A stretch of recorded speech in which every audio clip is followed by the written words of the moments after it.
Patuloy pa rin po ang paghahanap kay Pastor Apollo Kibuloy ng mga otoridad. Katunayan, may isang linggo nang nakabantay ang mga pulis sa compound ng Kingdom of Jesus Christ sa Davao City. Una nang nagsalita si dating Pangulong Rodrigo Duterte na alam niya kung nasaan si Kibuloy. Ano nga bang implikasyon nito sa paghahanap sa naturang religious leader? Yan ang tatalakay ni Professor Antonio Contreras sa Punto de Vista, Professor.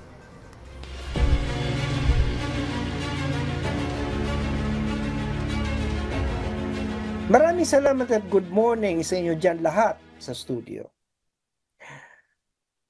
Kumakailan lamang ay inamin ni dating Pangulong Duterte na alam niya kung saan nagtatago si Pastor Apollo Kibuloy. Hindi natin alam kung nagbibiro lamang ang dating Pangulo o kung totoo ito.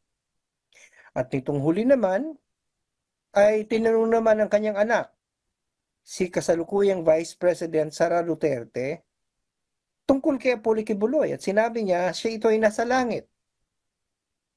Sigurado nagbibiro lang siya. So ganito ba dapat ang ginagawa natin?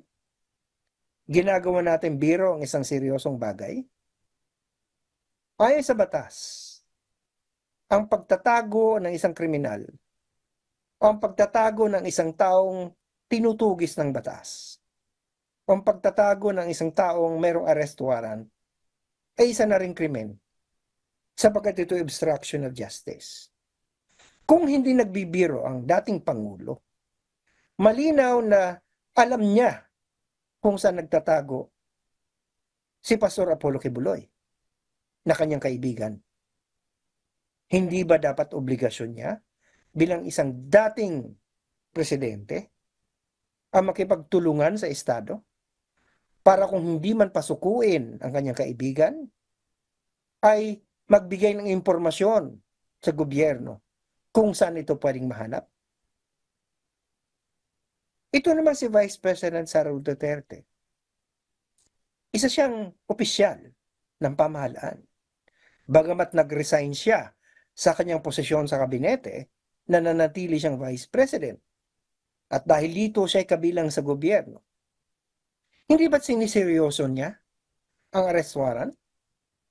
Hindi ba dapat naging maingat siya sa mga sinasabi niya? Ay yung gawing biro na nasa langit si Pastor Apollo Kibuloy. Hindi ba ito ay malinaw na hindi paggalang sa rule of law?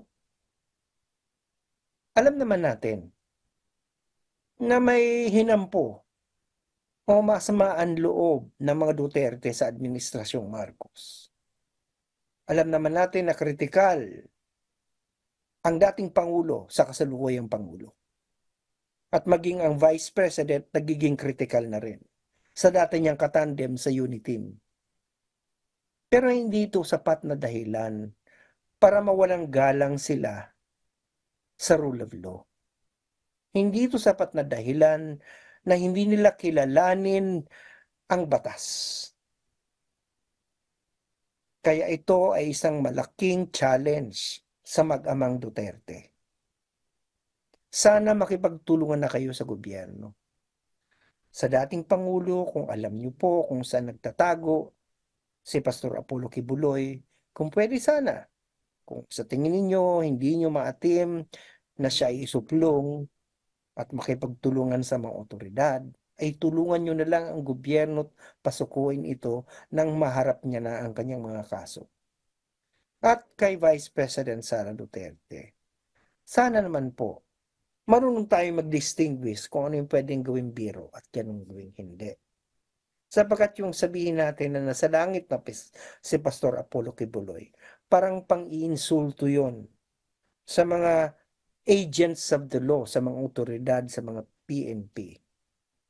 Iyon ay malinaw na hindi paggalang, hindi lamang sa kanila, na mga ahente ng batas, kundi hindi paggalang mismo sa batas. Yan lamang po ang punto de vista ko ngayong araw na to. Maraming salamat at balik dyan sa inyo sa studio. Maraming salamat, Professor Antonio Contreras.